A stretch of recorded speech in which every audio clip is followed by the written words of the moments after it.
Howdy! Welcome to the PodStation by TrophiesonPSN. This is Kryptonite Dragon.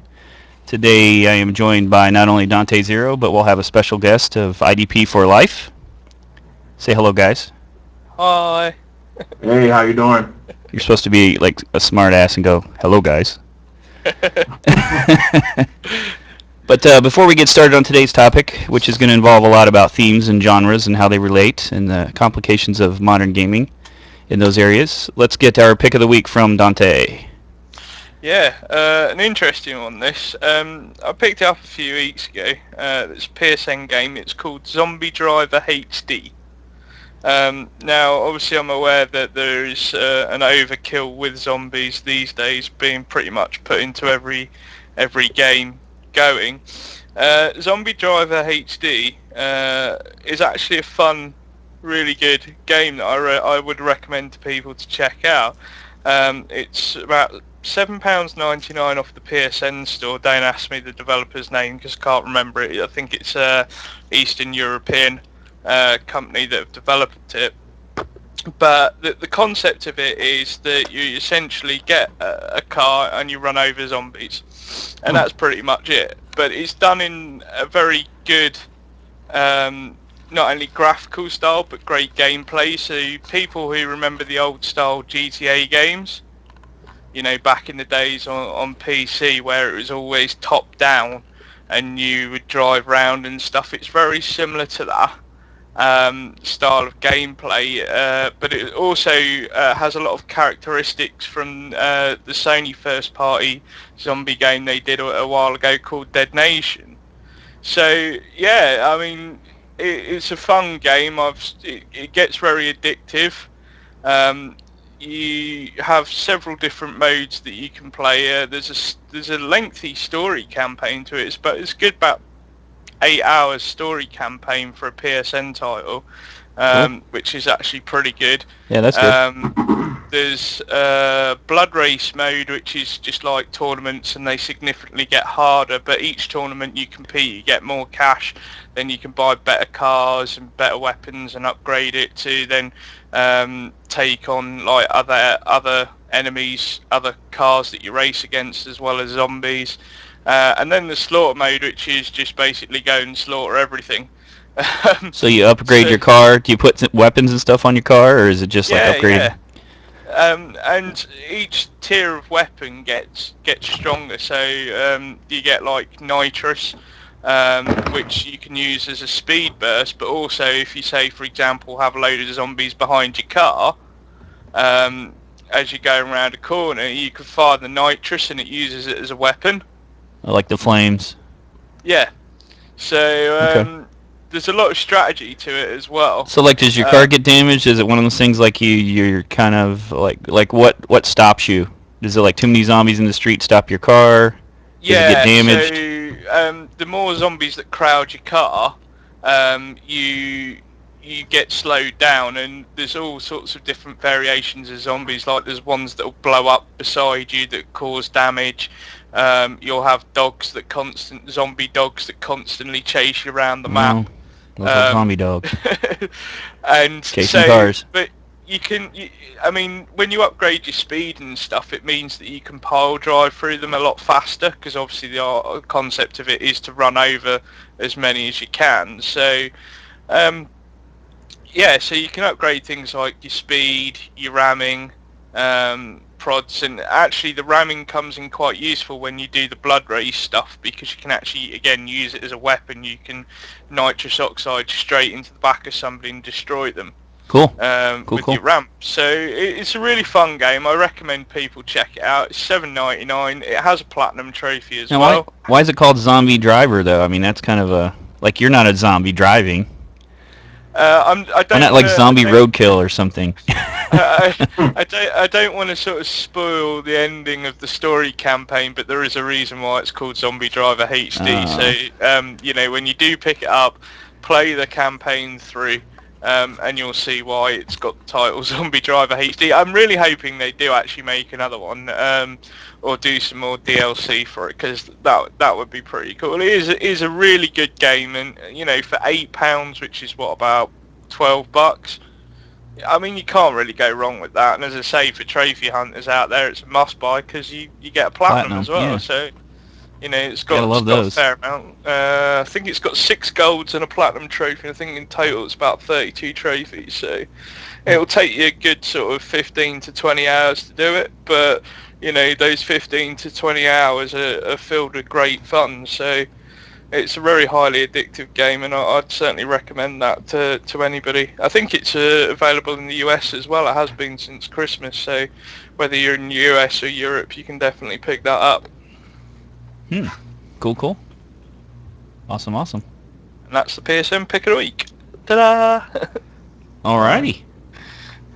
Well, since we have our guests, let's dive right into our theme. Now, you kind of come up with this. Why don't you lead us into it? Themes relating to genres, relating to the contemporary game themes and how they've advanced. I mean, it's obviously one of these things that the more games become more graphically involved, the more longer they get. This is something that I think becomes very, very complicated. Yeah, reminds me mainly when we were talking about MMORPGs, in my mind, how they've changed, and it's not just in my mind that genre has evolved into more than just a certain number of people online, even though that's the definition. Yeah. So let's talk about themes. What's the first thing that really comes to mind when you look at this topic? Well, initially the initial thinking behind it is partially thanks to the Tomb Raider reboot. We've sort of grown up with Lara Croft being this big-boobed heroine that goes tomb raiding, basically. And obviously with the reboot, the concept behind it is, a survivor is born. There's a lot more grittiness, realism, and vulnerability to it. If you fall off a cliff or whatever, or fall to the ground, you hear the bones crunch, and it got me thinking about the theme of it. Because while the theme is that a survivor is born, there's a lot more dynamic undertones to it. For example, I don't know if you remember, this was going back last year, there was all the controversy about certain footage within the game. Where it was a case of people were thinking that obviously she was going to get raped. And, Eidos and Crystal Dynamics did it in such a way that, if you were a vulnerable woman being attacked by a pirate who hasn't seen a woman for a long time, you would expect that kind of thing to happen. It made me wonder more about, are we overcomplicating the themes, or do we need to explore them more? I mean, David Cage, for example, of Quantic Dreams, has said this many times before, for games to grow up, they need to start dealing with adult topics. But then, where do you draw the line? The underlying themes of games, because we just said just before we come on air, pretty much every game that comes out has some sort of theme to it. So it's interesting to sort of see which themes match which genres, and what's the taboo with it, where is it going to stop in terms of that. Well, there seems to be there's this discrepancy, because everybody likes realism, but when you really think about what realism is, it's along those same lines. It's taking something and making it more grown up. And when you do make it more grown up, there's a couple things that happen. First off, it's the impression of reality is often, you root things in fantasy for a reason. That's what makes them more fun. They're the kind of things that you want to take on. And the best example I can have of that is take a modern job. People might enjoy a television show that's called Cops. IDP for Life can probably tell you about this American series. They follow police officers around. They show a lot of exciting things, officers involved in fights and chasing someone in a car.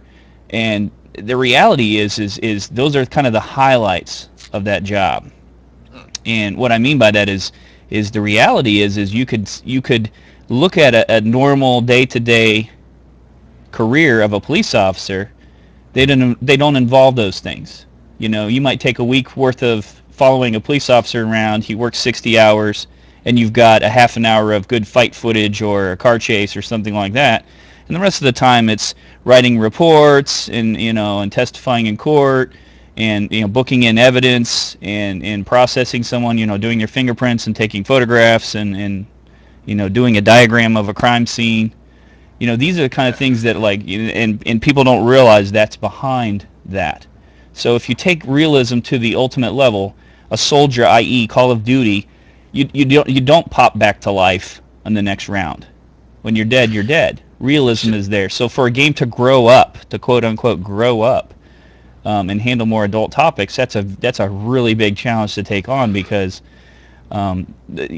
nobody's realistically going to have that Tomb Raider life where there's always something exciting coming on. Right. Throw you into the wild and you're going to try to learn to survive and make fire in your own bows and arrows, and 99% of the people are just, you've got no chance in hell you're going to die off. I've got to be honest though, there is an element of realism to it because it is a case of, Uncharted sort of touched upon this a little bit with Uncharted 2, but they sort of take it a step further with Tomb Raider, in the respect of where Uncharted, sort of posed the question but didn't really offer an answer. Of you've killed all these hundreds of people and yet you call me the monster, the mercenary, the bad guy, and yet there you are gunning hundreds of people down without even a second glance. Yeah, that's another thing is the cannon fodder of a game where you're exactly right there. But what does that make Tomb you? Raider, he says it outright. He says, I'm just like you. At the end of the day, you see me as the bad guy, but all I've done is exactly what you've done. I've gunned people down to become the strongest, and I've done whatever I've needed to survive. Mm-hmm. In some respect, I'd like to see more of that kind of thing in Call of Duty or a Battlefield, because, as you say, it just seems to be this mentality of, you get shot, it doesn't matter, But do you think people really want that kind of stuff into their games? I definitely think for a game like Call of Duty, that's never going to be. Yeah, people don't want. I think people wouldn't want that. What do you think, IDP? No, they definitely don't want that because that's something where, if someone gets shot in real life in the army, they're either coming home disabled or they're coming home in a body bag. Yeah. And that's a topic that I feel like we're never going to be okay with exploring. Yeah, not only that, your reaction to it. I mean, if you were on the battlefield and your friend goes down, he gets shot, it isn't continue forward and your job is to capture some objective or whatever. It's like, okay, well now I should be dealing with, the buddy to my left or right that's injured. Now I've got to, realistically, I'm going to put myself in a much riskier situation, pulling him out of there so that he can get the help he needs, that kind of stuff. Imagine Call of Duty, somebody gets shot and goes down or whatever. Now you're grabbing them up and getting them to a evac helicopter, and then you go back in and somebody else goes down, and you know what I mean. It's kind of like.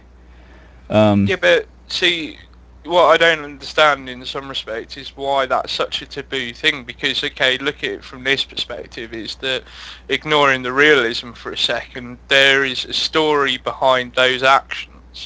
Yeah. And games in some respects are the modern equivalent of telling a story. And so where what's the taboo? What can you not put in a story? Do you see what I mean? But you also have a difference there, which is you have also had that squad mentality where, realistically, real life combat, those people, you're relying on those people, you're going to work as a team. You wouldn't want them to go down and not take care of them if you can, or have them take care of you if they can. And you play a Call of Duty, you don't go through, these aren't the guys you went through boot camp with, you know what I mean? You don't get to that point in the story. It's just you're in some random room with, the enemy kind of looks the same, and you know what I'm saying? You die and you reboot a second later and you're back into the action. It's kind of you're less emotionally invested.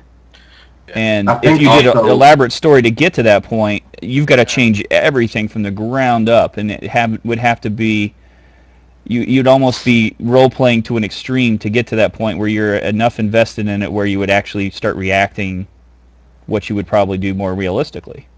I think also, especially in America, what we find so taboo about it is that we don't want to desensitize an issue like that. Yeah, yeah, So that's it. like, I think just with the Call of Duty games or games like that, it's easy to paint yourself in a corner. But more games like Heavy Rain, like those type of games, you actually went through a whole story basically of a guy's life who lost his kid and he's trying to find out what happened to him. And then you have a detective working the case, and when they die, they're no longer part of the game anymore. Like I Mm. think David Cage, he knows what he's doing in terms of bringing the stories of movies into video games and actually get the player invested. Yeah. Like, but games like Call of Duty or I don't know, games like Call of Duty, I'm not looking for that type of story. Like if I want that type of story, I'll just turn on the news. Yeah, I think that's more. Don't you think that's more the people that they look for the mind-numbing, repetitive, just the kill competition element. And they're not looking for. Exactly. That game has been the same since Call of Duty is like Madden, basically, where Yeah, they and come then out wouldn't with it be? one or And two then wouldn't updates it a change year. into the genre would change into an RPG really more than anything? Again, we go back to that. If you're playing a role, then we start getting into something different than just the first-person shooter mentality. So do you think then part of that then is that the publishers and developers are just not brave enough to explore that element? It's Because probably, you think about it, man. I think it's just not only like IDP said with the topic, broaching certain topics that they're gonna remain taboo, especially as long as we're at war in some way, shape, or form. Because people are on the outside anyway. People are always going to relate that to what's going on, even if that's not the right choice. You couldn't make a game, no matter how fun it was, about shooting up a school. Your butt would be, you know what I mean? uh, Right. Versus the other end of it, which is just that mind numbing. It's just kind of like Madden. Nobody's going to look at that and say, well, that's I want it to be okay, realistic and but care Well, about I the mean, character. plus You want to play football. even You want to even shoot a when you gun. do get you do get a developer who's brave enough to actually make a game as realistic as possible for like a Call of Duty or an Army or Navy life, how do you really go about that? Like, do you make your own character and then do you go to the boot camp and do you make your own friends? Like, there's too many variables that I think will go into it that A, our technology is not there yet, and B, it's one of those things where it's like a make your own adventure yeah, without a but storyline. Like where's the actual storyline? I'm going to the army. I made these friends. They may die on the battlefield, or I may die. If I die, I start all over. I become a new character. Like there's no storyline there. yeah, but I mean, we're sort of Hmm. looking at this from a console perspective. But I mean, take America's Army for example, the popular PC game. There's a lot of training involved with that. People do make friends, and they're essentially that's what it is. It's the sort of back storyline to it is that you're very much aware that this is a training simulator for army recruits, and you know I get what you're saying about the war aspect, but then you could still potentially pull that off if albeit you set it in a sci-fi fantasy you know future war or stuff, but you can still keep some of the very real things like we say, go through the boot camp training, you know build a squad of team, a squad, and then go on that adventure together. I mean, certain developers have explored the possibility with this. I mean, what is it? The Aliens game on DS that released last year. If you lost a character within your squad, that was it. They were gone. and you couldn't go back and have them, and yet you'd play 10, 20 hours of the game up until that point with them. So it was in your interest to keep them alive, because one of the things that I find frustrating with games like Call of Duty and any squad-based game is that, you can see the developer trying to address this real-time battlefield things with different classes. You have the engineer, the medics, the snipers, etc., and those are the kinds of things you would find within a battalion on a real-world battlefield. But then nobody ever utilises them, and I wonder if that's because more emphasis isn't put on it. For example, you just have to look at games like Ghost Recon with the medic side of things. Hardly anybody ever heals anybody, so you just run and gun. And, that kind of misses the point a little bit and sort of disrupts the theme of it, which is, a squad-based shooter. And it seems like Call of Duty have kind of, gone from this... because the original Call of Duty games are all about telling a story with a theme to it. And now it's just become this complete that's the mess question. of online multiplayer shooter. Yeah, how do you get people invested? And I think that's a good idea. If you have time invested, you long term build the character, and if they die, they're out. That's going to lead to a person taking more care and being more cautious, because let's face it, realistically on a battlefield, you're not going to run out there guns blazing unless you're a freaking idiot or you've lost you've lost it. The realistic thing is, there's bullets flying, you're taking cover, you're working with the people next to you so that, you don't cross lines of fire on each other, and there's always going to be positions, and if you can change your position so readily, like in a Call of Duty, they have less value. If you can only be a medic and heal people that way, but you can switch characters, for example, on the fly, then it loses a lot of its inherent value. It's like, are you really truly a medic, or are you just a medic for a couple of seconds when you need one? So. And Daryl mentioned a good point there, which is obviously desensitization. But to be honest with you, I think we're at that point when it comes to, it's certainly in the case of first-person shooters, we're so desensitized now, it's ridiculous. And, in some respect, I'd like to see, that theme of, death within the battlefield and the real theatre of war be explored more, so that you do feel uncomfortable, that you're not desensitized because you are being made uncomfortable as a player, and it challenges you to really think about it, because at the end of the day, the way that games mediums sort of pushed forward these days, it's kind of the best games tend to be the ones that do that. Well, I guess the big question is as we expand and we get all these abilities to make games very long and all the themes involved, is it too much? Is it too difficult to go into all those areas? Because when I see it, when it directly relates to realism, and the more we pull out all the stops, I mean, just think about how complex a game really is to touch all those points. It's getting very hard to define games. There's no longer a simple theme. There's no longer one genre. There's no longer, like, you can't even judge a game most of the time nowadays beforehand to see like what it has. Yeah. I mean, take Mass Effect as a case exactly. in point. One of the reasons I think people respond very well to Mass Effect is because of the stuff that it does cover and what it does do very well. Yeah. But is it a love story? Is it a shooter? Is it? Yeah. Is it about relationships, friendships, love? Is it about just conquering and dastardly deeds, being because it obviously gives you moral choices within the conversations as well as to what you do, and and as you say, you've got the action element of it with set pieces, you've got the shooting element of it, which third person shoot, then you've got the RPG elements of it with upgrading your characters and so on, and then it's like, how do you class that? Maybe that's a positive thing. I'm not sure what do you think? Do you think it is positive that a lot of genres are sort of melding together to kind of be able to tackle some of these things? I'm wondering if everything that you described, for something to be more realistic and for you to care about the character, I'm wondering if that's not almost always going to be you're playing a role. So if that's not always going to realistically be a role-playing game.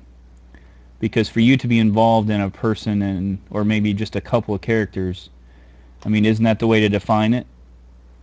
Well, I actually think, because I was actually going to ask that question, Dante beat me to it. I mean, most games now, they are kind of a role-playing game in some aspect, where you have an upgrading, you have an investment in your character, and I think that's where all video games are trying to go to. I mean, even in Madden, well, I forgot what year it was, but you could like go to the gym and work on your customized character to get them, stronger or faster. So I think role playing in itself, where it puts the consumer in the game, is going to be a constant genre that we're going to be seeing. So I think Yeah, like the as themes now are more what's going to separate what type of game this is. So we're gonna have like football RPGs. well, to be Probably, honest I with can you, definitely see that.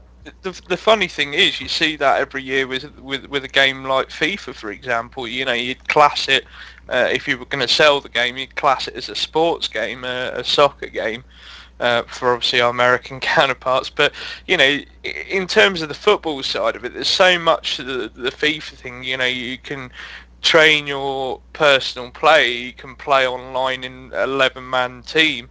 In your favourite position, you can do all kinds of things, and then you've got the management side of it, where you can then have your character as a player manager, where you play and manage the team.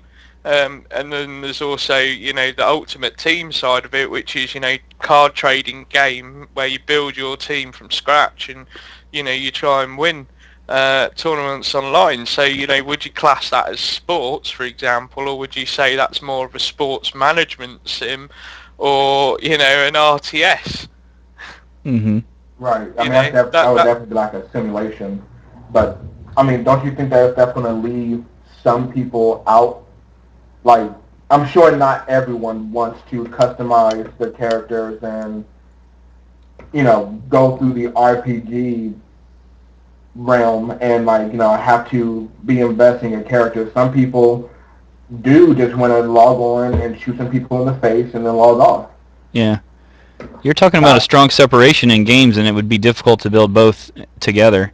But another thing that touches on this is the idea of the strong difference between single player and multiplayer, because often a game type will change between those two, and you can play the single player, and it can often be that where you've got to involve yourself into developing the character and things like that, and then you play the multiplayer, and it's a simplified version of, you've just got a character and you just go into the shooting. So the other thing is, how do you deal with that? Because, there's some striking differences there. You wouldn't want to have to log in and build a long-term character with people online. Can I just throw this out here? I hate multiplayer. I really do. I hate Really? it so much. I do. I'm like when me and Brittany, or Bukunushu or Bukunishi, for those who don't know her, sure you read her articles. I can't say her name, but we were talking about it, and it's just like the PS4 is going to be so socially like just integrated, and like I can't handle that. Like I hate multiplayer. So what do you think? What do you think, Dante? Is this going to turn people off? Do you think? I mean, are games going to have to move that way and incorporate both then? Well, see, it's one of these things where it's really dependent on the game. I mean, take Assassin's Creed, for example. The core of the game is essentially a single player experience with an amazing story and historical set pieces. Yet every year for the last 4 years, it's had multiplayer tacked onto it. Even so much as, look at how the Uncharted series has come along. And it's not to say that multiplayer isn't, a valid option. It just seems always like it's tacked on to try and gauge people's time. And, that kind of annoys me, that people think that to get players invested in a game, you need to put that multiplayer component in, because I actually think it should work the other way. Surely if you want to get people to, invest more time into your game, you have to look at the content that you're actually offering in, say, a single player experience, for example, and B, sort of think about how you can extend that in some respect. I mean, some people, for myself, for example, I would have no qualms about paying 40 quid for a 30 to 40 hour single player game, and then have more of the story as DLC, and I'd quite happily buy DLC for that. But it just seems, I mean, even with the new Tomb Raider thing, it just, the multiplayer's fun enough on it, but does it need it? Not really. It doesn't That's kind expand of why I anything hate on it. the universe. That's basically why I hate it, because it's just the market's just been flooded with multiplayer, and it's like a lot of these games don't need it. How about you save the multiplayer, save the development on the multiplayer, and just make the campaign a better story. Well, everybody's screaming nowadays to get connected to one another, and that's where everything's leading. And these games where, let me take a Call of Duty. If you took the single player out of it and you didn't have the online modes and the multiplayer, and you made an absolutely fantastic game and had like 40 hours of gameplay and everything where it's clearly worth the money invested in it, you would see like a strong split in the types of people that play it now and would buy it. And that's a shame, because, I mean, I'm one of those people, I enjoy both, but I certainly see that people are focused on one or the other, and them bundling them together, it's often going to bring people into trying it, at least, because that's what you want to do. You want to experience. You want people to experience all aspects of it for what it's worth. At least try it. But in the case and point of, say, like Tomb Raider, for example, it kind of detracts from the message a little bit, because the ethos, the theme of the game is kind of a survivor is born, and yet you're playing against 20 other Laura Crofts in the multiplayer. Yeah, and you're just shooting people in the face as an optional thing to do when you've done all your single player things. So it kind of takes away from that theme a little bit and detracts. But then, having said that, I mean, you're looking ahead to the sort of new God of War. I don't know if you guys have seen any reviews for the game yet or followed the progress of it, but people are saying the multiplayer is actually the better component of it. Wow. Because they've invested that much time and effort to take across everything they've learned from the single player campaign, and because there isn't much more they can do with single player, they've still presented a fantastic storyline and product for the single player, as you would expect from a God of War game, but they've taken what they've learned from the single player and applied it to multiplayer so that you would benefit from both. But actually, you kind of actually just said it, Dante. I mean, in terms of genre, I think added features like multiplayer, you need to really pay attention to what genre of game that you're developing. So for a first-person shooter, a multiplayer is perfect for that, because you're kind of in the game by yourself, and you want to challenge other people to show them, you're a better player than them. But for games like the new Tomb Raider, it is about survival. It's about being alone. It takes away from the theme of the entire game. Once you do add in, you can now do multiplayer where you can make a pirate, or you can make, someone else who was stranded on the island, and it just kind of muddled up the whole story of the game. But the best, I think, when you said in terms of God of War, they're probably doing it the right way, where they did the entire story of Kratos. So now it's like, what else can we add to it? We know Kratos' story. Now let's let the player make their own story. Like, I haven't followed that much into the new God of War game as of yet, but I mean, if that's what they're doing, where it's, you heard his story, now make your own story, or what else was going on when Kratos was on his warpath, that's perfect. Yeah, I mean, you know, Hmm. in some respects, they're lucky in terms of the setting. It is because obviously it's Greek mythology. You know, it wasn't when you take into account all the different things that would have been happening in that time. You know, it's kind of, in some respect, it plays to their advantage a bit because obviously it's not just, you know, Kratos is their sort of take on Greek mythology, but there's a lot of other things going on, like with Hercules, Perseus, and all that sort of things.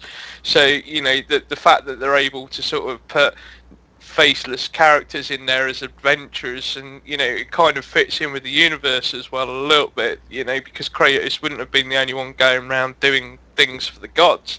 Right. If you believed, obviously, a lot of the mythology of that time. So, you know, in some respects, it's played in their favour with it, but I don't know if you could necessarily get away with that in, say, modern day time. Maybe. I mean, you know, Watch Dogs is looking at something sort of similar in terms of sort of asynchronous multiplayer, where, you know, your single player campaign crosses over with your multiplayer stuff, and that you're all in this living, breathing world.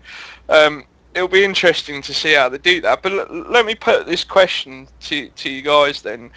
You know, when we sort of think of themes and stuff for, you know, developers and publishers to tackle themes, do you think that a lot of the games designers and stuff need to sort out this sort of identity crisis and not put a tag on their game, not say this is an action game, well actually it falls into 4 categories?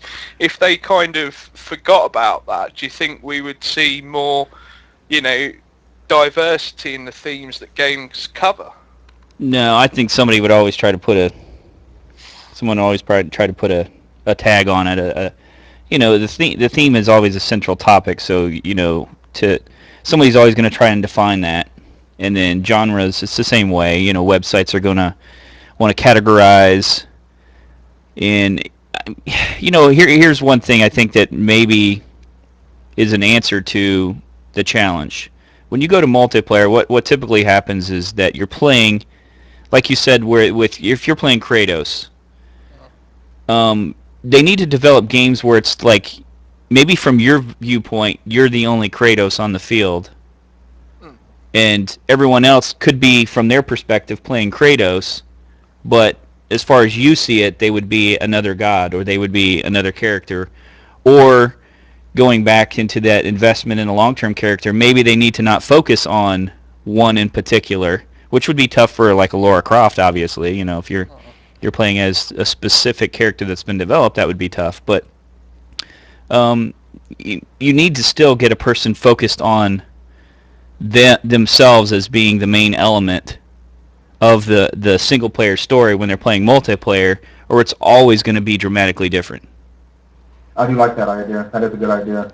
But to answer, I mean, to go back to Dante's question, I think if we did forget about genres, we would see a more diverse game. However, I do agree with Kryptonite, like, that's never going to happen because just people in general, just as a people, we are lazy. We want someone to tell us what this game is, so I don't have to go out, buy it myself, or whatever. Just tell me, you know, before I get to the store, is this an action game? Just because I like action games.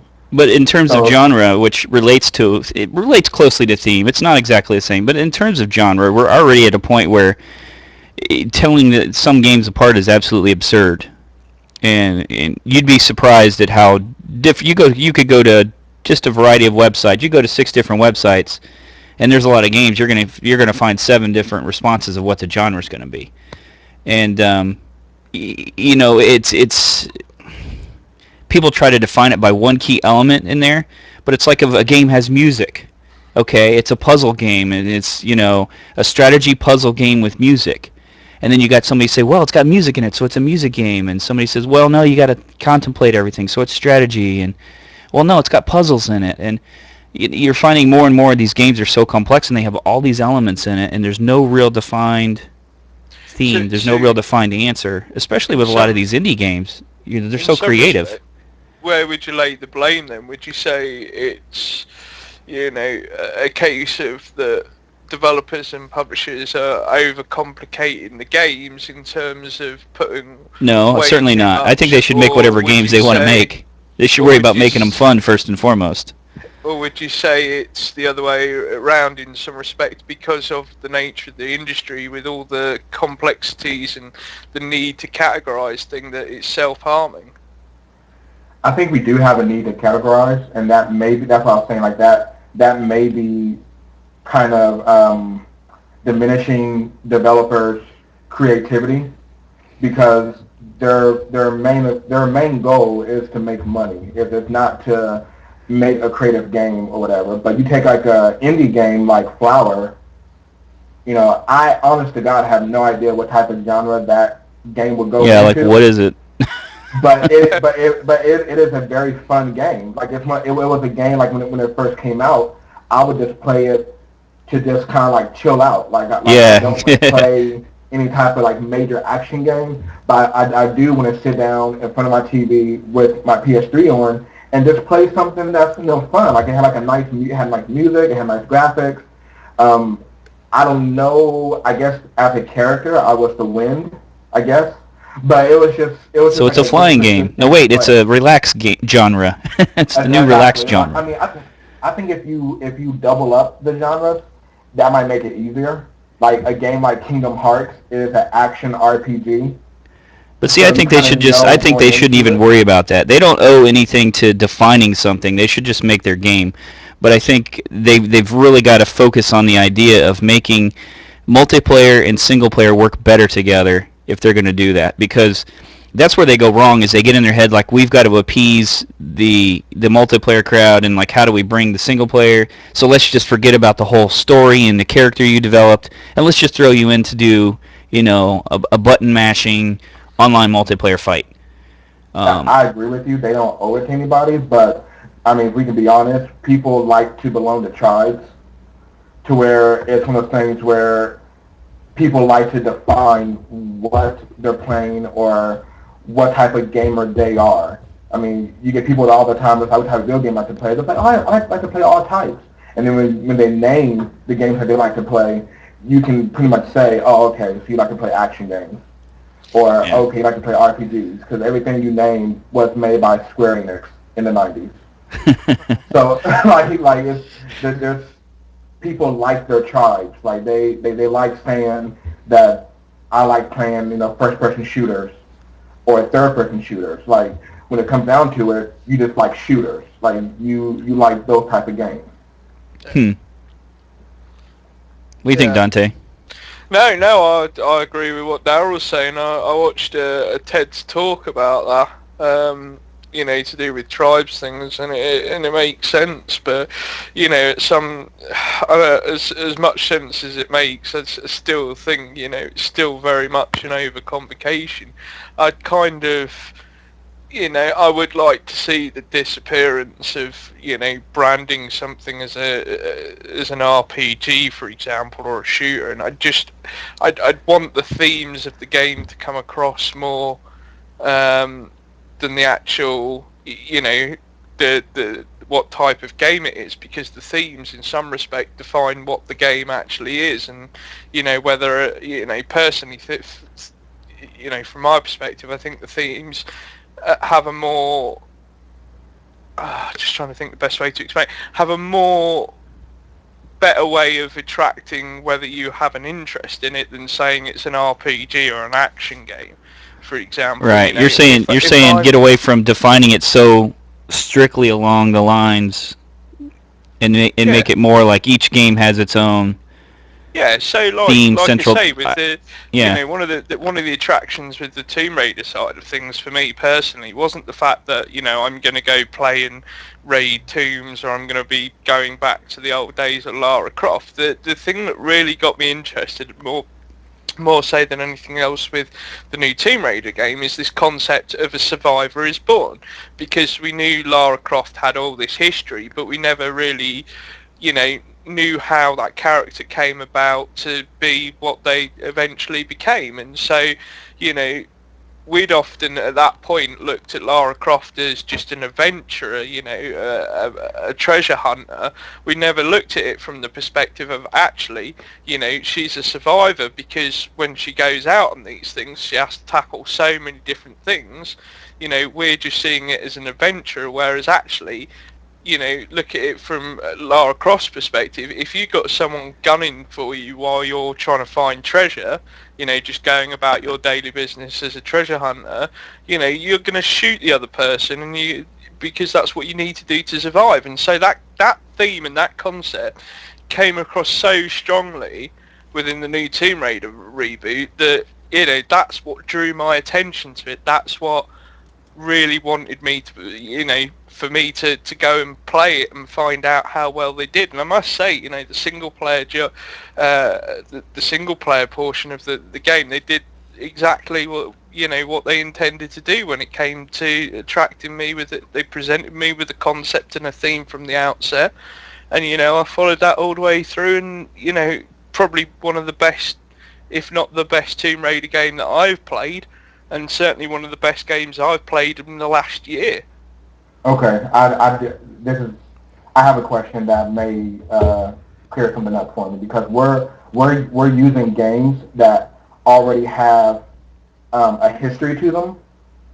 So Yeah. let's take an example. Let's say there is a game that has no trailer, it has no news about it, and let's call it water or elements. Let's call it elements. And I say it is a survival themed. It's survival theme. It's I don't know, survival science. I give you all these themes of what it can be: survival science, romance, tragedy, and then I just tell you in terms of genre, it's action. Which one are you more likely to say, okay, based off of what he just said, I want to play this game? So if I say it's, you know, Elements is a game with a theme of love and heartbreak and survival and It is funny you mention that, because there is one game that probably does do that, doesn't have the history Several. behind it, and that's you know, something like Catherine, for example. You know, and see, this is where I come to about, you know, not necessarily presenting the game as a genre, but, you know, the developers making sure they get the theme and the message out. And, you know, in some respects we've seen this increase over the course of this generation with, you know, developer diaries and videos, and, you know, developers making very clear, you know, and certainly in the case of David Cage, you know, the thinking and the thought process, and, you know, but even without going that complicated into it, they're still presenting that overlying theme with it, even in just the trailer. If it's a, you know, a tagline that sort of towards the end of a trailer for a game that conveys the theme of it straight away. And, you know, with Catherine, the theme with that was always the love is over. Yeah, and so, you know, you knew that theme was going to be love. And so you kind of wanted to sort of get intrigued, and you want to find out more about what does the love is over mean, you know? Yeah. What impact Well, you're does trying that to have? you're trying to Why give should people I be interested in that game because of that aspect? you're trying to give people a peek into it with the idea of the theme, but I mean, realistically, how can we rely on game companies to give us an accurate theme as well? Because what you're really talking about there is, let's get away from that, you know, drop down box, put everything in a specific genre. It's like action adventure. Let's face it, just about every damn game falls into action adventure. They've got action. That's what video games are about for the most part. And to put everything in that, or to ask for, like, let's get a defined theme of, you know, one paragraph of what the game's about. And I see what you're saying, but I don't know. Maybe we're getting to the point where just genres and themes, games are just so complex that maybe we need to rely on them less as anything, and just say, like, we're going to have some kind of process of looking into games to see what they're really truly about. Because, I mean, you take even, some real groundbreaking ideas of games and stuff, and you can't until people start playing them and say, wow, this has got a really unique gameplay to it, and you've got some really great character development, or they come out and they make that a big point in a press conference. Until those things happen, you don't have an idea from just a topic, a theme, a genre, the title. Even the Tomb Raider. If you didn't know the things you knew about it by looking into press conferences and stuff, you would assume that it's just like all the other Tomb Raider games. I'd argue differently because Tomb Raider was a big enough game for them. They did a lot of advertising, and I mean a lot. You can't. Right. But your average, I'm saying your average game, if somebody strives to be different like that, and they didn't do the advertising, let's play the kind of the what if game like IDP was leaning towards. I don't tell you what it is, and I call it water, and maybe it's the exact same game, but it's not Lara Croft. It's some other person, and they're surviving. Take Lara Croft out of it completely, and it's just some random, it's a new game type. How do you get that out to the masses? How do you functionally you say, well, we've developed this great game without spending a lot of money advertising, or that's the key. We as gamers probably need to delve more into it and ask more, and maybe we need to get rid of genres altogether. Maybe we need like a theme, a base paragraph theme about games, and that's the way the industry should lead towards. Yeah. So let me present this question to you then. I mean, obviously there are a lot of themes that go through games. We see things like Journey, where obviously the theme is to go on a journey. We've seen love, relationships. I'd like to say we've seen the realities of the theatre of war, but I don't think we have really seen that one yet to its full extent. But we see things like friendship, loss and all that, and even obviously, to a certain degree, we're starting to see more explore death, with obviously, Beyond Two Souls coming out later this year. But is there any sort of themes that you think that the publishers or game designers haven't covered, and that you'd want to see, or or you wouldn't want to see? Well, I think we talked about this before with shooters, where we were talking about realism, and I would like to see where you become more invested in characters. But again, I don't know that I have the answer other than being invested in building that character up long term. What kind of things can you say? Like, what gets you more invested in playing those kind of games? What kind of things would it take? Because if you think about it, they're it's on a pretty big grand scale. Developing a game nowadays, and then put that into the perspective of like, now I want to make it so I'm invested. What kind of things need to change? Probably quite a lot. Getting shot and healing right away. Having a character die and respawn 4 seconds later. Being so focused on silly objectives. Come hold this point and like the flag fills up. You think about that and put it in your mindset of going back to that investment and the realism. You don't care if your character dies. You don't, what's this? I stand near a flag and it fills up, and then I can run away. Does a soldier do anything even close to that? So. I mean, I definitely see what you mean, but I mean, I think my stance in this whole topic is games need genres.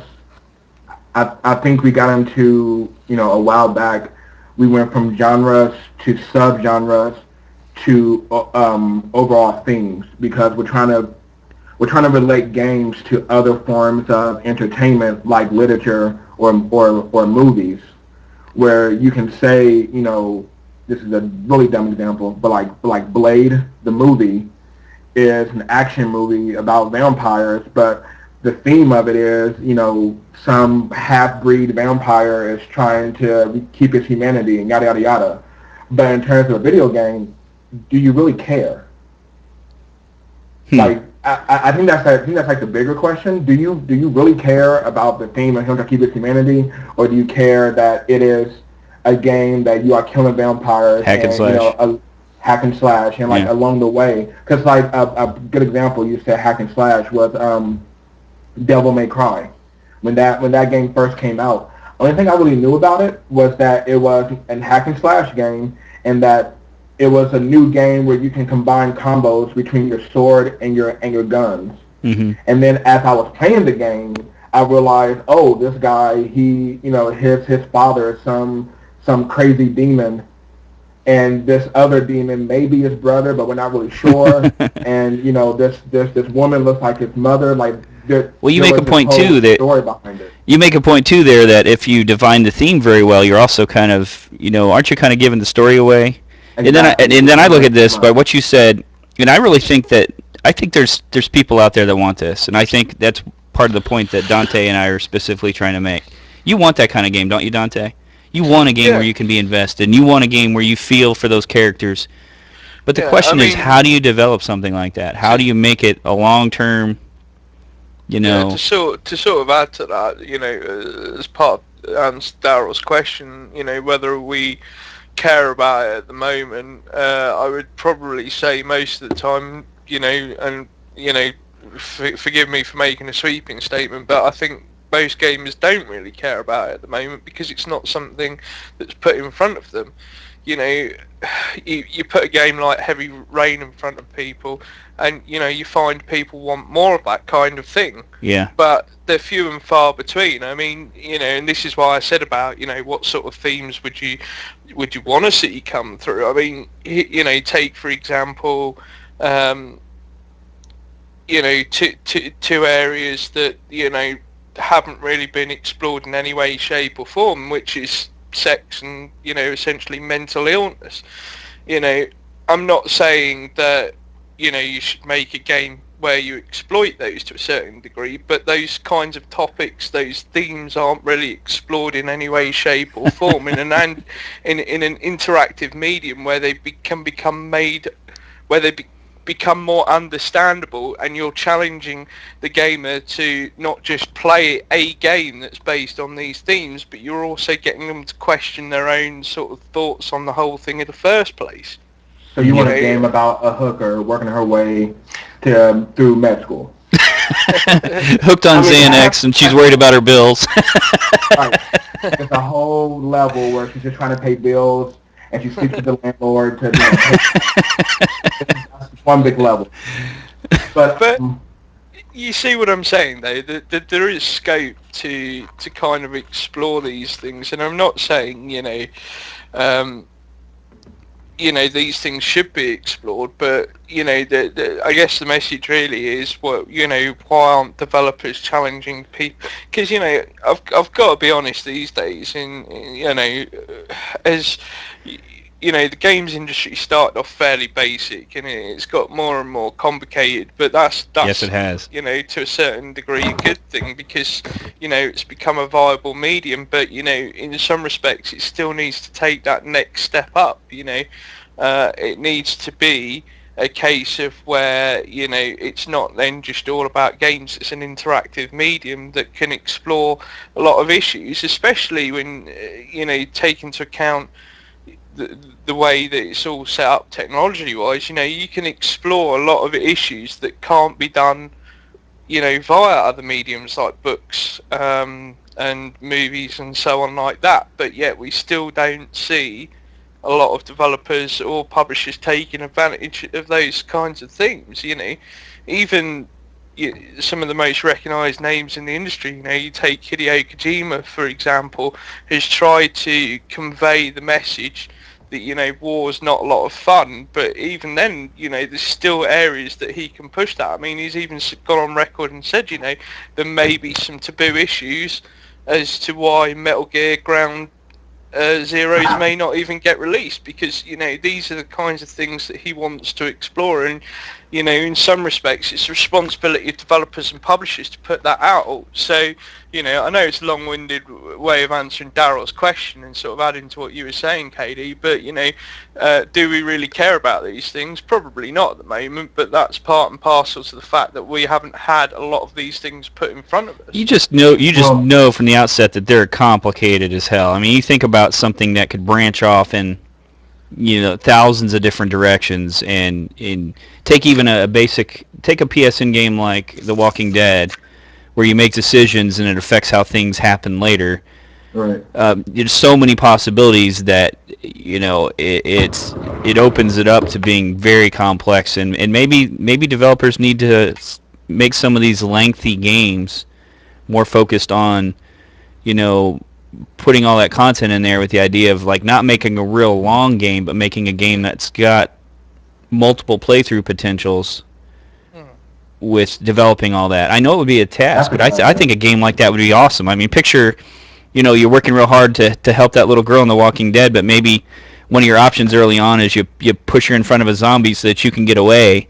As crazy as that sounds, if you have every option available and you can do that and develop a character, and your reactions, your actions and reactions affect the long-term gameplay in a lot of different ways, I think that would be an absolutely awesome game.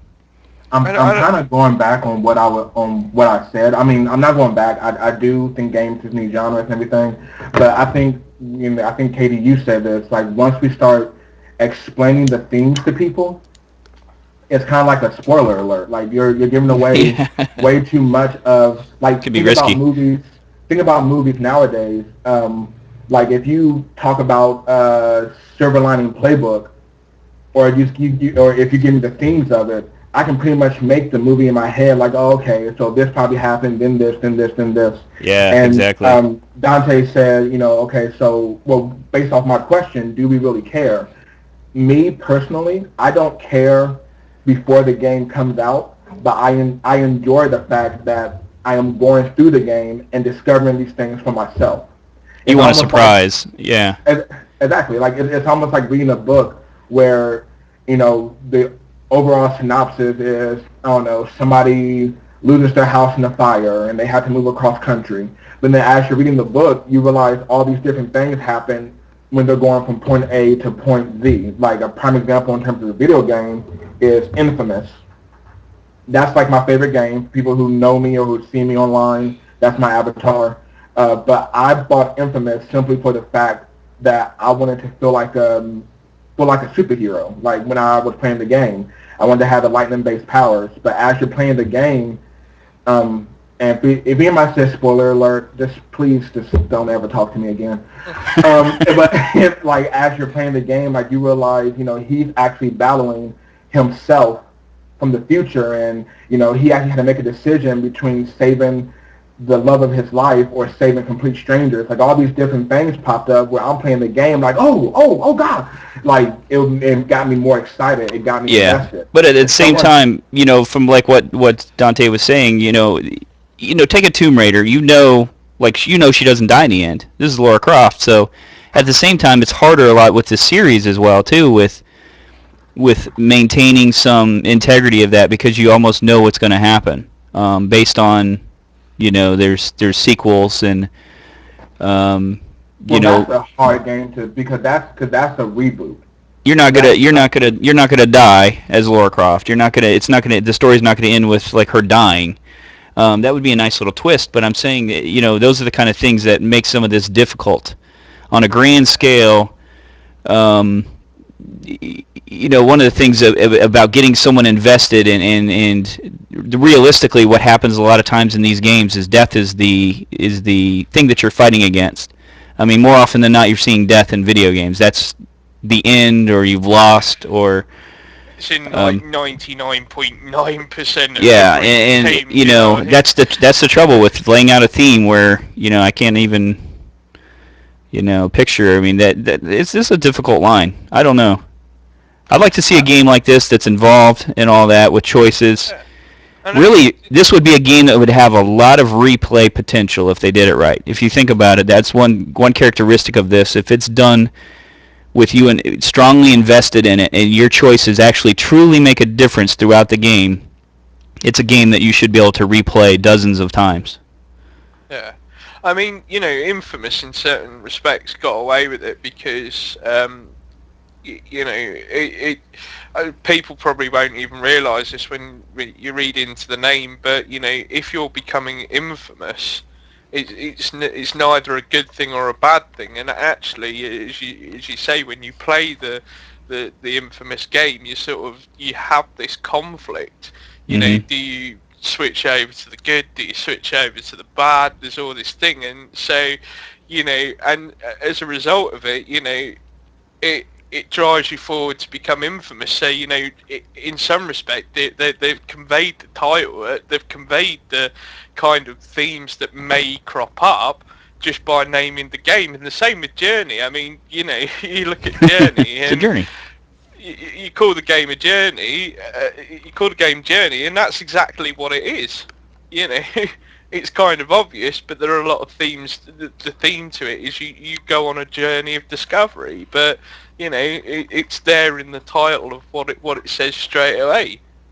And there are clever ways that developers and designers and marketeers and stuff can convey that. So it's not to say that we don't necessarily have games that do that, but at the same time we need to have more games put in front of us so that it challenges other developers and publishers in competition to actually start thinking about those things, conveying the themes, the messages of the games, so that we're not just thinking, I fancy playing a beat 'em up today, I might go into town and buy a fighting game. Yeah. Because that fighting game may be terrible, but if it was, say, a fighting game with consequences, in terms of your actions that you convey across it, and it had a tagline or a title that conveyed its theme quite well, you'd be more inclined to go and check that out than, say, the generic Dead or Alive game. So then we could have like just a mind-numbing first-person shooter under Call of Duty. So Dante and Kryptonite Dragon are in favor of more theme, less genre. IDP, you're thinking keep the genres, but just I think a lot of subgenres. I'm being so serious. I'm not trying to make it funny, and I make it come off that way. Just get rid of themes altogether. Like, I almost want it to just be like you walk into a video game store and it just says action on it, and you just take it home and you play it and you figure out for yourself what type of game it is. Like, that's the type of person I am. Like, I take off the covers of all the books that I get, so it just says the title, like Escape, and it's like, oh, what's this book about? Like, I love doing that. But with a book, don't you read the cover a little bit, or see like maybe some excerpts on the back cover? I honest to God don't. Wow. Yes, it's it's there, but like I pick up the book, I read the title, and that's it. See, because I'm like, I've looked at a lot of genres, obviously, and with handling the website, and they're getting damn lazy on some of these. Some of these sites have the perspective of like, it's an indie game. They like the genre is indie game. It's like, what the hell? Or because it's on the PSN, it's an arcade game. Xbox Live, so it's an arcade. Like, what the hell is that? It doesn't tell you anything. And that's a conflict in itself. I mean, EA could publish an indie game. Yeah. How is that indie? I think indie, it has been classified as this genre is from independent developers, and like EA, which. But does that mean it's okay? So it's really creative, or it's kind of like don't expect much in graphics. It's maybe a lower budget. What does that mean? It does, I would say it means lower budget. Like don't expect. Yeah, but there's some of the greatest games have come out, and some of the fantastic ideas for games nowadays have come out of indie developers, and. Oh, absolutely. And it takes some of the ethos away. I mean, the whole idea, the whole concept of the whole indie scene and the indie development thing is that you have, these great ideas that start off small, and whether it be a team of 20 people or one person, is that they're able to take their game on this dynamic journey to sale, and there's all this struggle and hardship, but they're starting from the ground up. So how anything like EA, Ubisoft, and even Sony in some respect, and Microsoft and all that can actually publish a game that's an indie genre is ridiculous, because indie isn't a genre, it's a way of life. And that was the kind of concept of the whole indie scene breaking out to the success it's had. And in some respects, it's ridiculous that because it's been so successful, it's now classed as a genre, which is completely taken away from the meaning of it. Because essentially, being an indie developer, an indie games designer, is actually a way of life and not a genre. Yep. Well, I've tried to limit it. One of the things I've done with the site is to try to limit it to just these big overall single genre categories for things, and a lot of stuff finds its way into action adventure, unfortunately. But I just, I can't see expanding genres into these dozens and dozens of,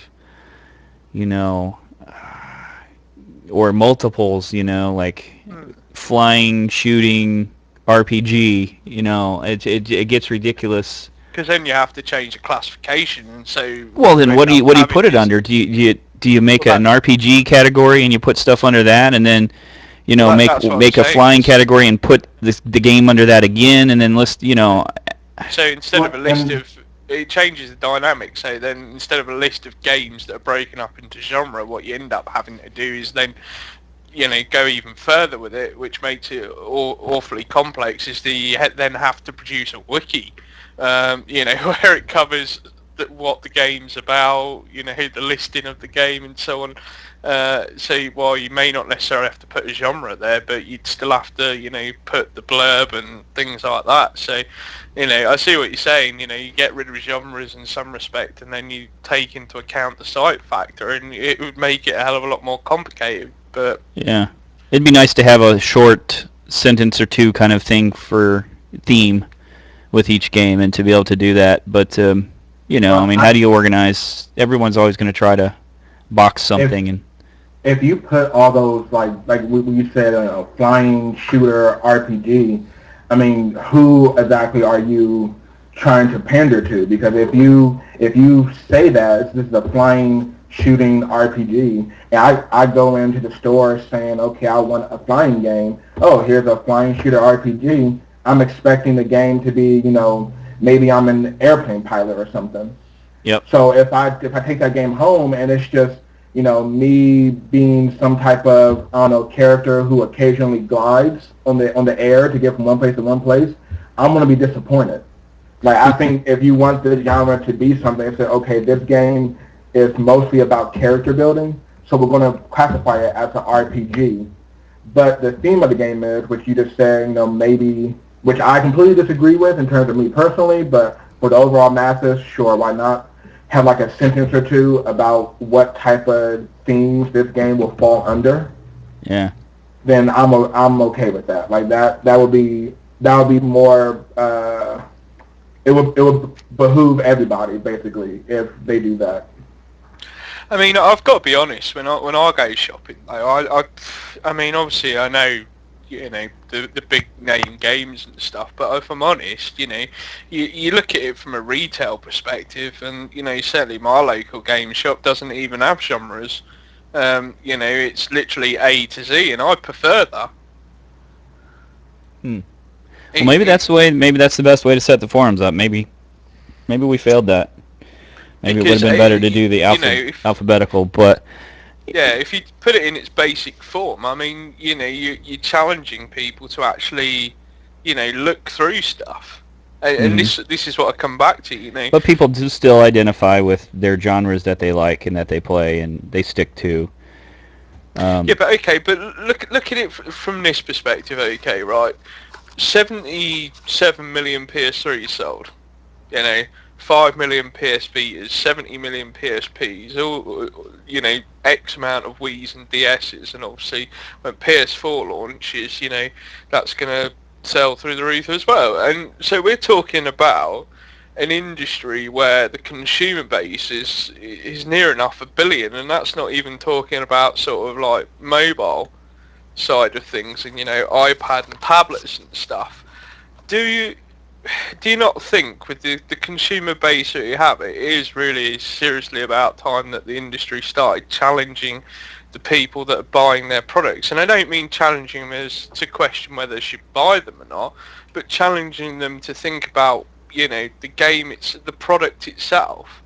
Yeah. Because essentially that's what a book does. When you buy a book, you sit and you read it, and you have, through the literature side of it, you have themes and challenging topics that come up throughout the course of, say, a murder mystery or a detective novel or whatever. But it's still, regardless of the genre, it's still challenging the gamer. It's still challenging the reader to question what the author's trying to do, the themes behind the overall topic, or the story itself. And do you not think that with gaming being as big as it is, we need to see that more? We need to see. You're probably a different kind of gamer than most. You're experienced. You've been around. You enjoy a good story. I do too. But I don't know. I think there's two different kinds of gamers. I think there's those ones that love the mind numbing. They just want to play. It's like any form of entertainment. If you take shows, there's a lot of people watch reality TV, and I'm one of them. I'd rather see a lot of reality TV. I don't get into like a lot of dramas and stuff like that. I don't feel for those characters. I don't care for it. I would never watch a soap opera if my life depended on it. Anything like that. You've got things that your interests are what's gonna wrap you up and involve you. So, I don't know. I mean, if somebody did that, I know it's a big risk, but I guess let's start here. How would you describe what kind of things that you would want to see that would make your perfect video game? Let's do that. I don't know, because you're asking me off the cuff. Just some of those topics that we talked about. Would you want realism? Yeah, I think for me, I think it's something that would have to. I don't know. I personally would feel my perfect game is something that makes me feel uncomfortable, that requires me to think about it in terms of asking things like moral questions. I'd also like to see more games help. Certainly in a perfect game, understanding things that aren't necessarily considered talkable about these days. Even now, there's certain areas in day-to-day life that's still considered not really, things that people are prepared to talk about. And I'd like to see a perfect game sort of, address some of those issues and get people talking about things like that. So up to this point, would you say like the Heavy Rain was probably? I think probably Heavy Rain closest. The closest to it, definitely. Okay. So when you say, now let's go back to this with realism. Would you want realistic topics or just realism in sense of reactions? What I mean by that is like with zombies, because zombies don't exist. Sorry to shock people. You did. I don't know. It depends. It depends on how you convey it. But I guess I would probably say a bit of both, really, with real sort of emotion as well. Because we hear this all the time, especially from designers. Element, they go on about emotion this, emotion that, and yet nobody ever seems to convey it. When I played something like Heavy Rain, and this comes back to the way that the games designers marketed it. The question in terms of the marketing was always put out as, what would you do for love? And I found that to be very compelling.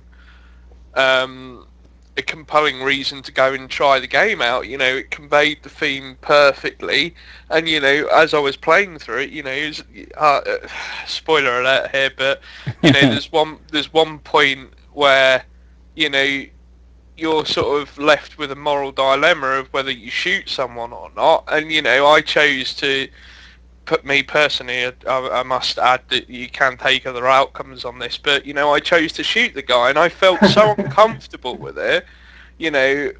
But in some respect, I had a better understanding, and I could sympathise more with it. Do you know what I mean? And because of your version of the playthrough led you to feel that way. I see what you're saying. Yeah, and so this is what I'm saying.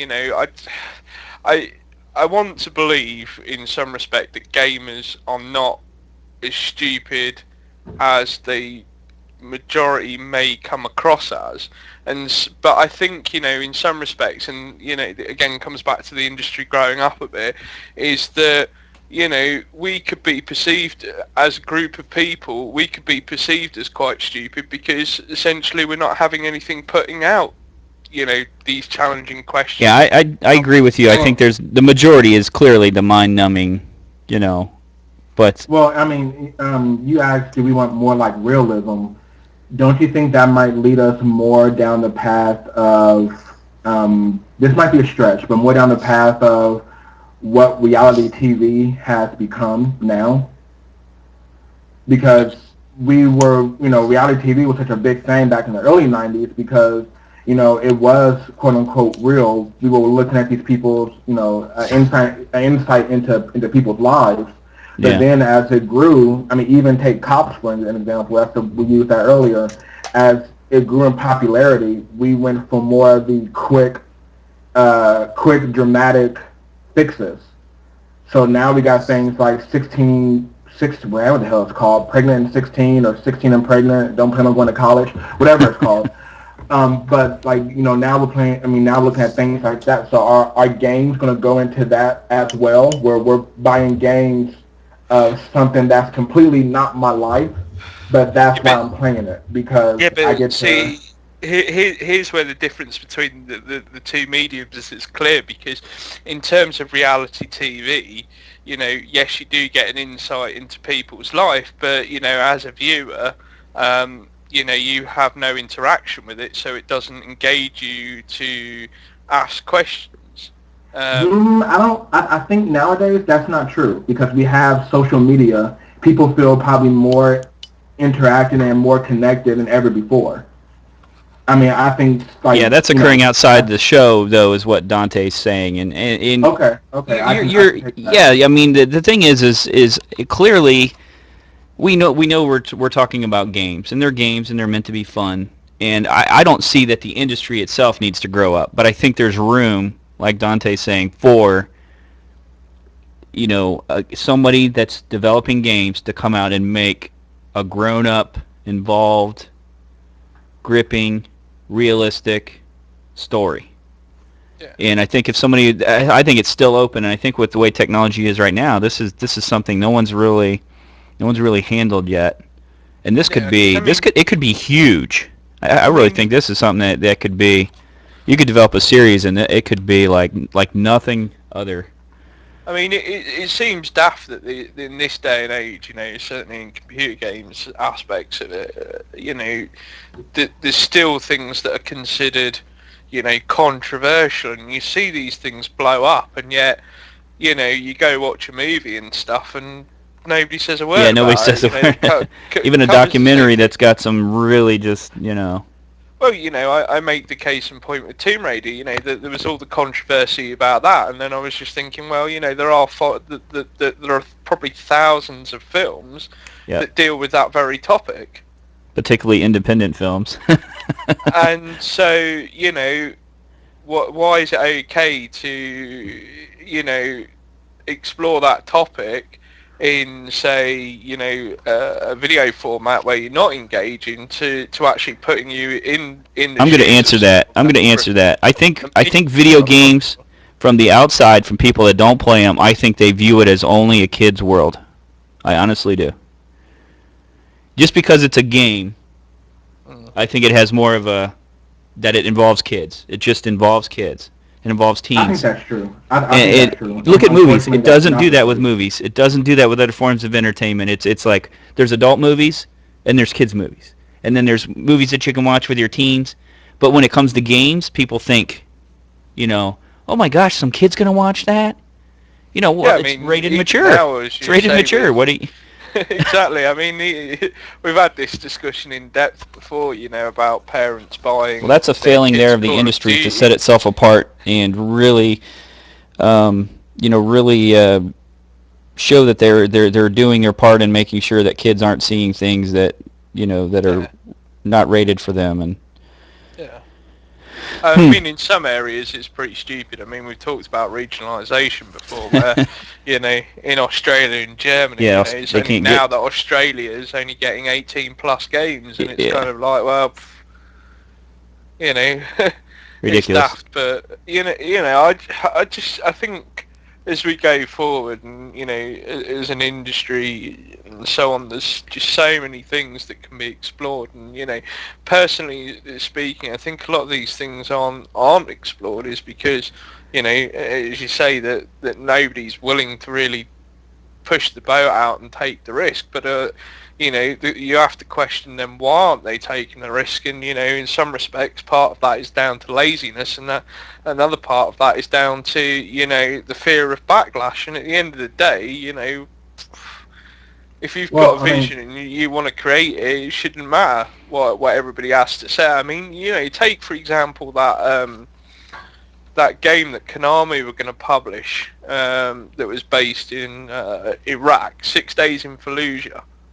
Uh, they consulted with real world soldiers that were all happy. They were all getting part of the money as part of consultant fee. So to really consult on that game, and bearing in mind that this was actually set during the first Iraq War, not the more recent one.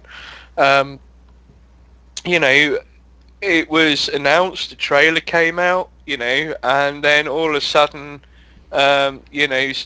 literally, I don't want to sound corny with this, but 6 days later, Konami dropped the project because of all Somebody had a problem with it. with all their thing. Yeah, here's the stupid thing. I saw a trailer for a game that was to do with terrorism and the London bombings that will be coming onto a lot of major consoles, and nobody batted an eyelid. Yeah. when is this terrorist game coming out? Oh, can't remember. It's just a couple of weeks ago since I last saw that trailer, but I almost guarantee you that probably won't make the show. well, I But don't know. I mean, nobody seemed to pick up on it. Nobody, I mean, yeah, I mean, I like it saw a probably few hasn't news. made. I saw a few news outlets report about the trailer and so on, and It probably said hasn't things made as like the mainstream news though. Like once it makes like mainstream and people who this is kind of what KB was saying, people who don't play video games put their own insight on it, it's not going to make the shelves because that's kind of what the problem is. Why we don't have that much creativity is because you do have people who don't play video games at all saying, I don't want my kid playing that, or I don't think that my neighbor's kid should be playing that. And the masses kind of form together and say, you know what, you're right. Like Yeah, the sheeples don't really look into stuff, and they make opinions based on media. Media is still very powerful, and I think that's problematic for the United States. And exactly. we just need somebody to challenge that. We need somebody to do this right. This is something that I think it'll happen. I think we're Well, getting to the point where in the next couple of years you're going to see games that challenge all these borders and that go there. But I was actually getting ready to touch on that. I think the David Cage model is the way to go because he can touch those themes that are kind of touchy, yeah, but also he does it in a way where he is a good storyteller. So I mean, Dante said you want to that's what it create comes down something, to. yeah, just create it. But people have good ideas, but they have poor execution. So Yep. he had a good idea. He had great execution. He's an excellent storyteller. He got the perfect team behind him. He waited for the best technology to put this game out, and that's slowly breaking down the walls. If you just have people who put out anything like something about the Columbine shooting, but don't do it in a way where it actually really does tell a story. You actually really do learn something from this, or you open up your mind to another perspective of gun violence or whatever, then it's going to be shut down in the media. It's going to be shut down. Well, I think that by topic would anyway. I conservative think gamers. there's two topics there: school shootings, and I think then also combat. That if you go the wrong route, those are very difficult to approach anyway. Well, yeah, I mean, I was going to as extreme as possible in my example, but I'm Yeah, saying, there's nobody. I don't think anybody would do a story about school shootings and get away with it, no matter what. I don't care if they had the most elaborate story and it was a powerhouse of your hero in it. I don't think it would work. Even today's culture wouldn't be accepting of that, no matter how it's done. well, I no, I mean, firmly that's what I'm believe saying. that. I was going as extreme as possible, but I do also believe that within, I would say, 10, 15 years, we may see games like that because Maybe. you gotta look at it from a point of view of entertainment in terms of like in terms of like movies. There were some movies that are out today that we would never saw 10 Yeah, years that's ago. true. Back But in the day when like two people, husband and wife shown in the bed with the covers over them was like taboo on the television. exactly, But and like today, now, nowadays, though, you're getting 6-year-olds that are getting suspended from school for, making a finger gun and, bang. And right. so, So I mean, I think, and not that I mean me personally, because I mean I grew up literally like I was in 6th grade when Columbine happened. I was in 9th grade when 9/11 happened. Like I'm not taking those topics lightly, but I am saying that there probably is room, 10 years from now for us to handle those type of topics in a very intelligent way that may bring out entertainment in terms of video games, but it's also, handling maybe like a 24 game, which I think there is a game out there for 24, but Yeah, there was a one on game the a game PS2. Yeah. like a game like that where it's more, probably more intense and it probably does deal with, a 9/11 type situation where we can handle it more in an intellectual way. yeah. So See what do you that think of that, Dante? Are certain themes off limits? yeah, What's the British perspective? Like, do you guys? I don't know. In terms of, you know, Like the London bombing, is that something that like would there be an uproar in the media across the UK? I think there would be some sensitive people to it, definitely. But take for example, Call of Duty Black Ops had a, was it Black Ops or might have been, or it might have been Ghost Recon. It was one of the recent shooters actually had a bomb go off in London anyway.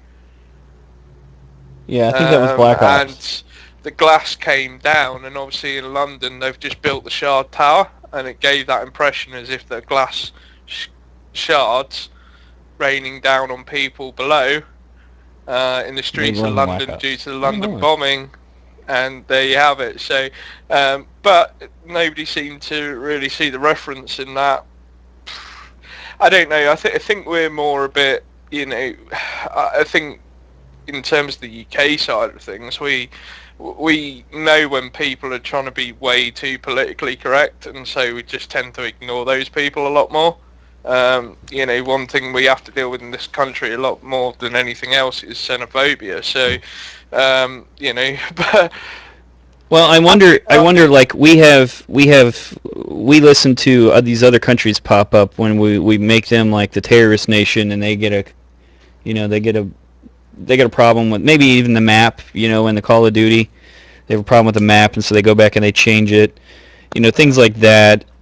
I wonder how we would react to, let's say, like Pakistan was to make a combat game, and it involved, bringing down the Twin Towers, like, yeah, see, things that are outside of our control. But I wonder.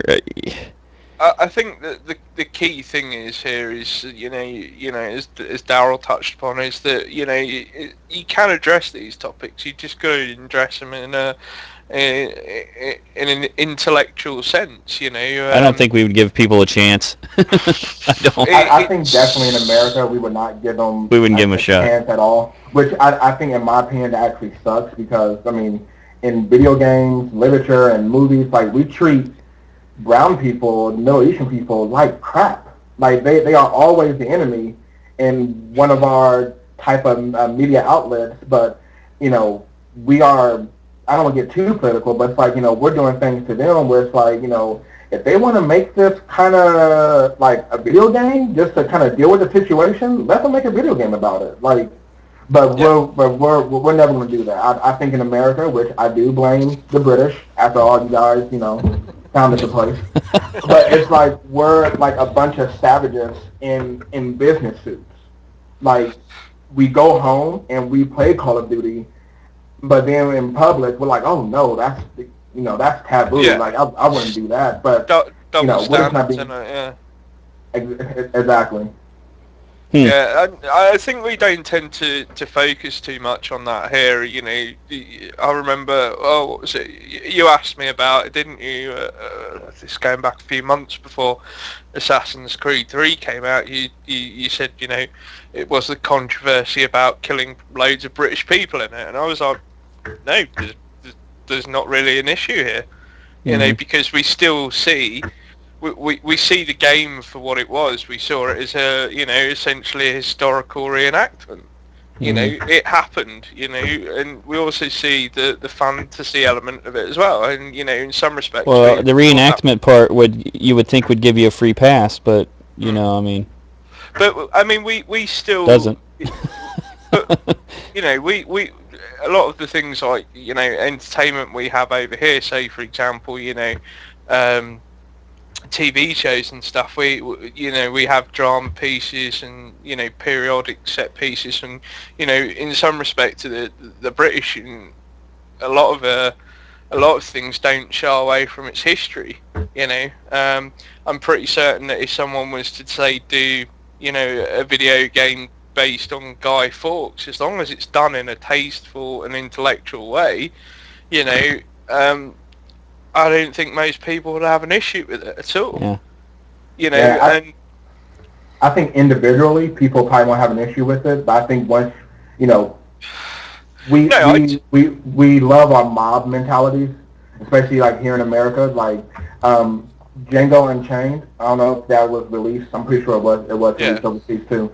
But that is a very dark part of American history. It's a dark part of my history personally, being a Black American. But if it's done tastefully, to where it's not a disrespectful lash at the past, but saying, look, this actually happened. Like we treated a certain section of our citizens like crap. Like if they do it tastefully, I'm perfectly okay with it. But to do it just to do it is not okay with me. But here's the thing, if they're challenging the viewer to think about those things, then surely you're going to have a conversation with somebody about that piece of entertainment, and then it helps you gauge other people's opinions, and it puts things that really people should be having discussions about. It puts those in a public light.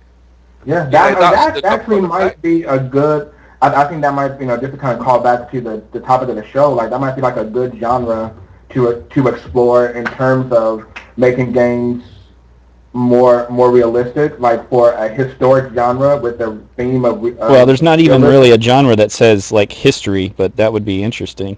Yeah, I mean, because this is kind of like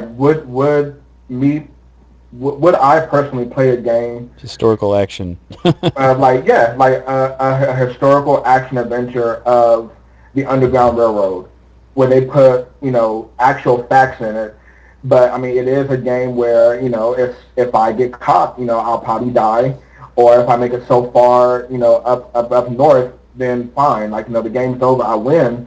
If they make a game like that of a good 20 hours of gameplay, I will probably play that. Or if they make a game about like Pearl Harbor, and then I go into the first-person shooter of going into war, things like that, I would probably play that because it is historical. I am learning. I'll even be okay with the younger generation playing that. Yeah, and I mean, as I say, as long as it gets you talking about, the context of it and what it means and stuff, and it challenges you as a gamer, again, I can't see the problem with it. I mean, obviously there are, coming back to what Katie asked me, there are certain, taboos and, even just saying it makes me feel uncomfortable. But something like rape, for example, I would feel uncomfortable if something like that was put in a game, even from an intellectual, done in an intellectual way. But I also think certain things like violence against women, for example, and that may sound kind of sexist, but I'd still feel a little bit uncomfortable about that, because obviously when you take a majority of the cookie cutter type heroes are mostly males, and we don't really think about the violence that happens in games towards males. So why should we think about that from a female's perspective? But at the same time, I'm kind of like, I'd still feel pretty uncomfortable seeing that. Mm-hmm.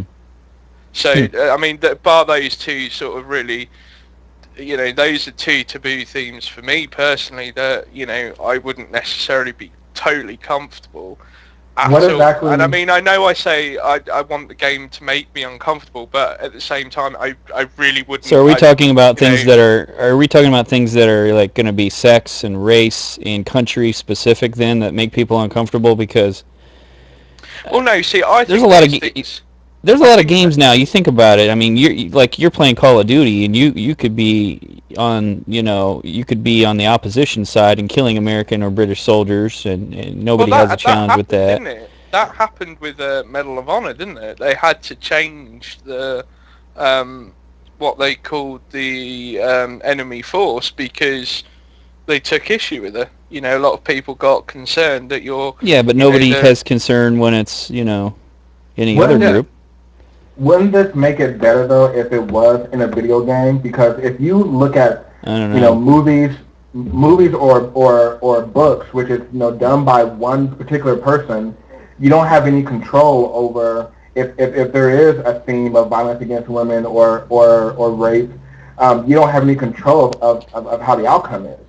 You just have to read it or watch it. Yeah, but even so, we're talking about people's potentially it's hot buttons is really what we're talking about. I know, but I'm saying if it's a video game though, you have control of the outcome.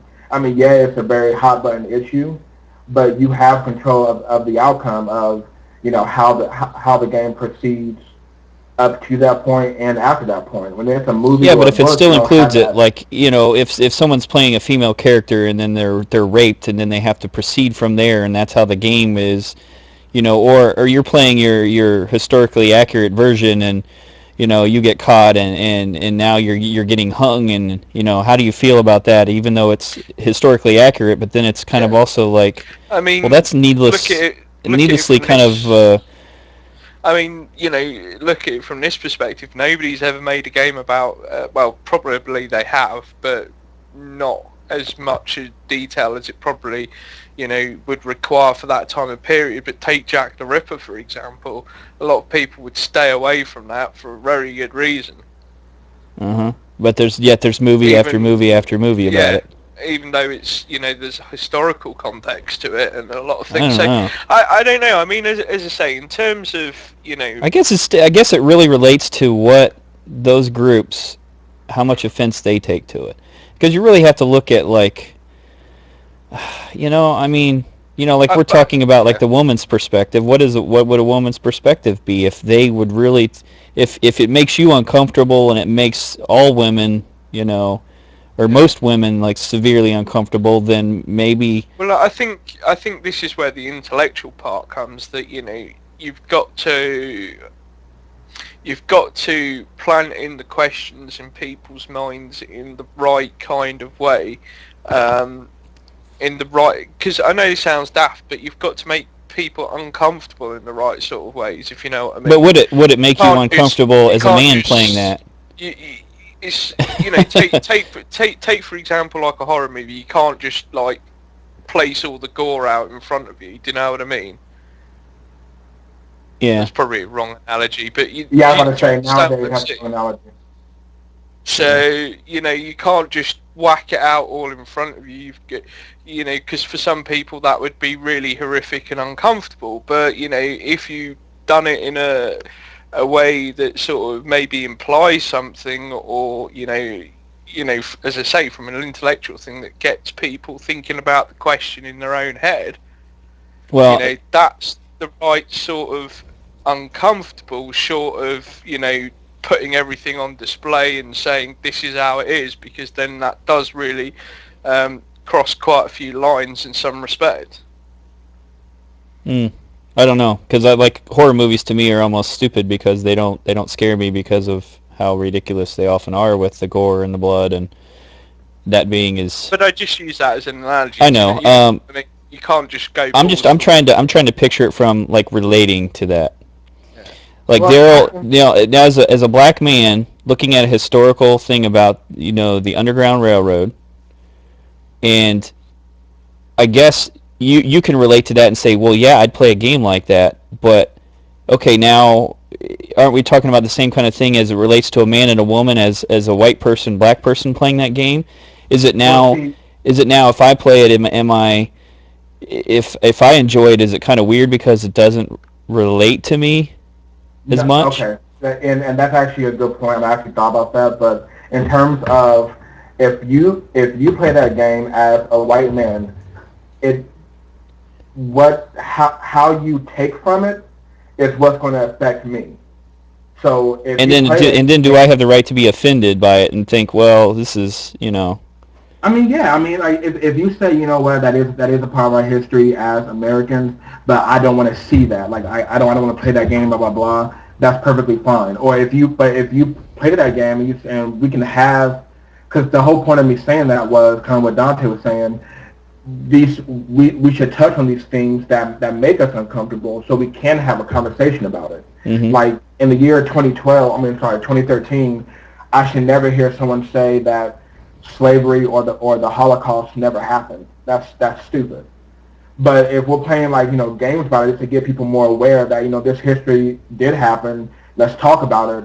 That's perfectly fine. But you as a white man, if you take from it, oh, that was a fun game. Like I just enjoyed getting captured and blah blah blah. Seeing what this like if you took nothing from it but just the entertainment aspect, then that's when I'm kind of like, okay, so you just play the game just to play it, really. You didn't get nothing from it.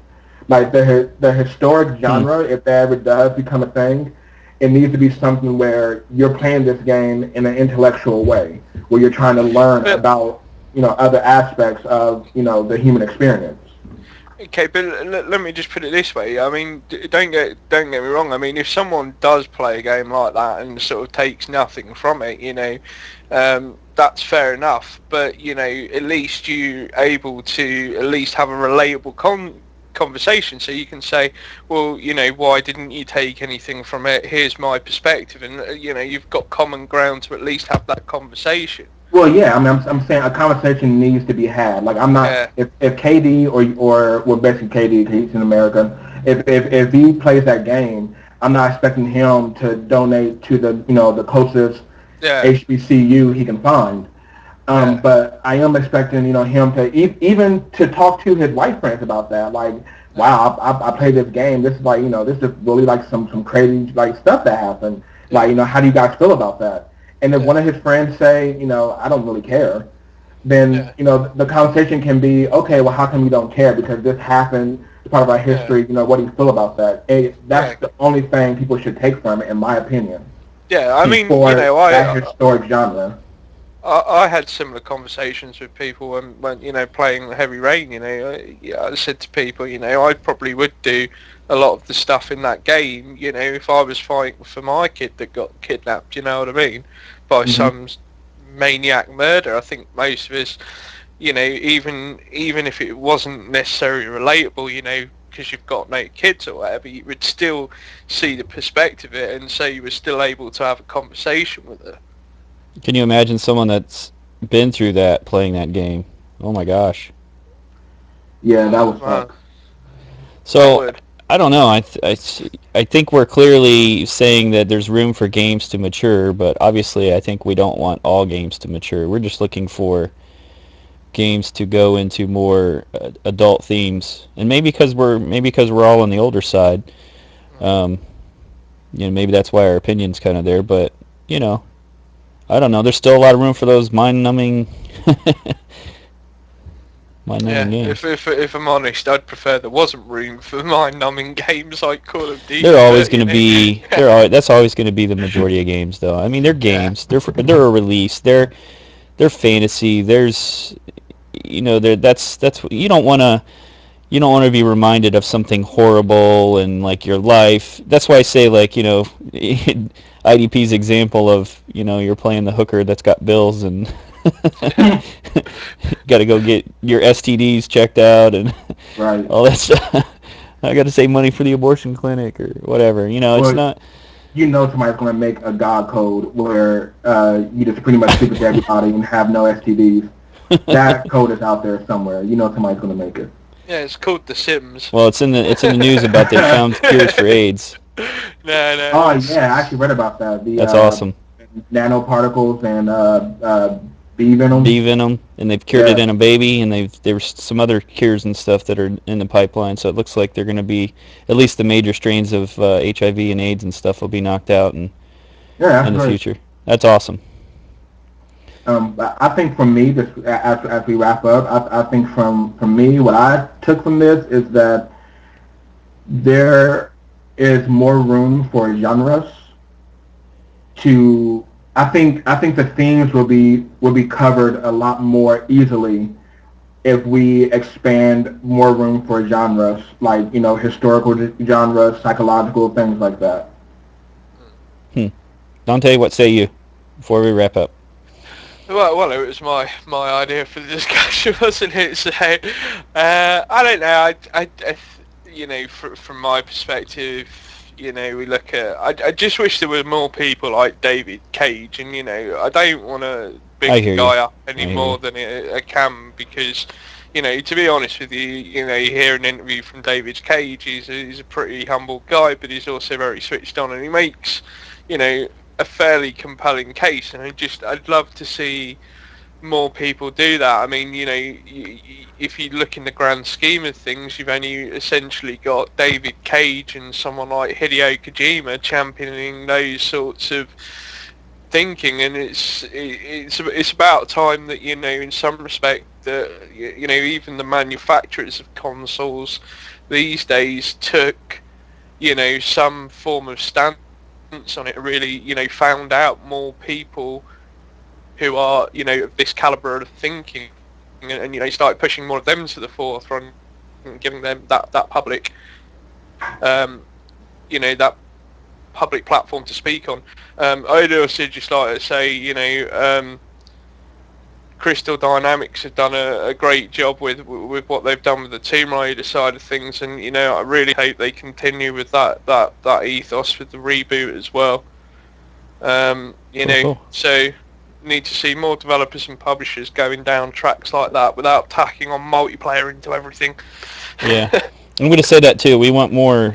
Develop some themes, game producers. Let's make it more involved. Let's involve our characters. Let's get some long-term investment and feeling and emotions. Let's get that into a game. Let's just ask that of them. Do that. And, we'll play it. We'll buy it. And take the risk. Take the risk. Obviously, some themes we know are going to be off limits. We understand that. But be brave. Do something new. That's all we ask. We want something new, different. We'll still play our Call of Duties. We'll still shoot everybody and mind-numbing, big multiplayer rooms, but... Exactly. Alrighty, thank you both for being here today, and look forward to... IDP, you're starting up your podcast here? Still trying to get the podcast started for our staff who's listening. I'm still looking for a co-host. So I need you guys to give me some ideas, help me out here. But yeah, that will be starting up soon. We don't have an actual date on it yet. That's pretty much it. If you want to talk to me, I'm at IDP for Life at Twitter, and hopefully I'll hear you guys in the forums. OBKB. Yep. And don't forget, you're still looking for a logo as well. So if you don't necessarily want to get involved, but do want to do some help, then do create a logo. I've seen some good designs so far, which are pretty cool. Yeah. So just keep them coming. Staff, members, if you have an idea for a logo, I would definitely love to see that. Awesome. All right, folks, we will catch you next Sunday, and thank you for joining the PodStation from Trophies on PSN. And this is Kryptonite Dragon. I'll say goodbye first, Dante and IDP. See you See you next later. week.